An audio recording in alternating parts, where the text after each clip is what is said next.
our passion is that one of the first faces that these refugees would see would be the faces of the Church of Jesus. And nobody who's a refugee ever sat down to think and say, 10 years from now, I'm going to become a refugee.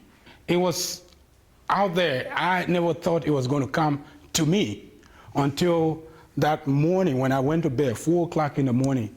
The guys came to my house and started to knock the door.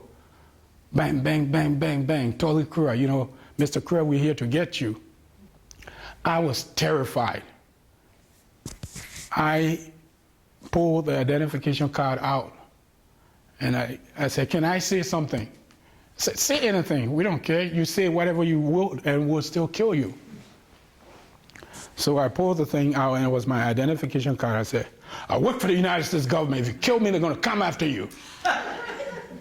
I didn't even know I had that stuff there, but because I had it, I had to say something, and that's the only thing I chose to say. And they were kind of like terrified, like, what? I said, yes. I said, you're lying. So they took the thing and they looked at it and they looked at my face. Wow.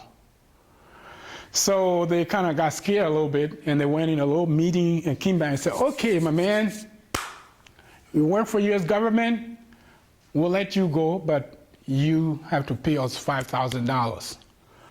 I was able to get to the United States Embassy. I got in an embassy car, drove 33 miles to the international airport, got on the flight from Monrovia to Brussels, and that weekend after I left, the rebels took over the airport. There was no flight to that country for the next 14 years.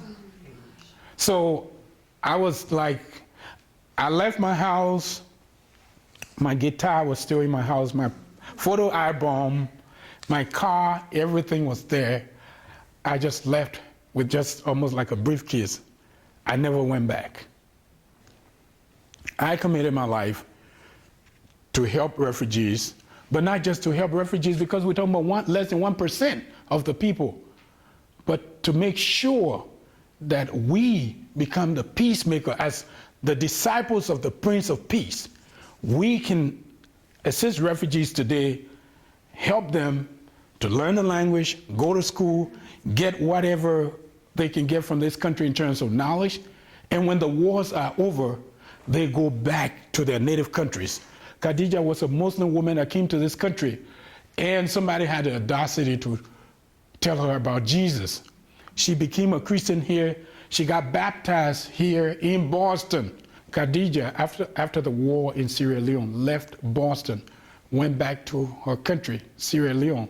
In her village, she built the first church, and in the church she built a school, the only school, the first school in her village. Today, she's working in her village to bring the love of God to her people. We can bring the gospel to these refugees that are coming here by embracing them, by loving them, by telling them about Jesus. And they are the best ambassadors to go back to their countries to tell those people about Jesus.